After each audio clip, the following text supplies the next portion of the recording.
దేవుడి విగ్రహం ఇక్కడ ఉంటే మనకి ఎంతో భరోసా, భద్రత, న్యాయం.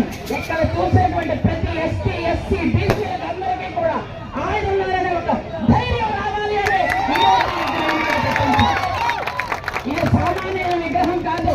ఎందుకంటే ఈ విగ్రహం లాంటి విగ్రహం మన ఉత్తరాంధ్రలో కూడా ఎక్కడా లేదు. మన ఆంధ్రప్రదేశ్ లో ఎక్కడో ఉందంట, మనం కూడా ఎవరు చూడలేదు.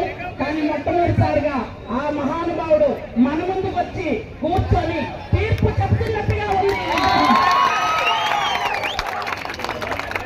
మనకేదాము అంటే గౌరవం, సమాజంలో ఒక గౌరవం, ఒక సభ్యత మనం తిరగలుగుతున్నాము అంటే ఆ మహానుభావుడు మనకు పెట్టిన భిక్షగా మరొకసారి మనందరికీ తెలియజేసుకుంటూ, ఆనాడు నెహ్రూ గారి ప్రధానమంత్రిగా ఉండేటప్పుడు వారు న్యాయశాఖ మంత్రిగా ఉన్నారు.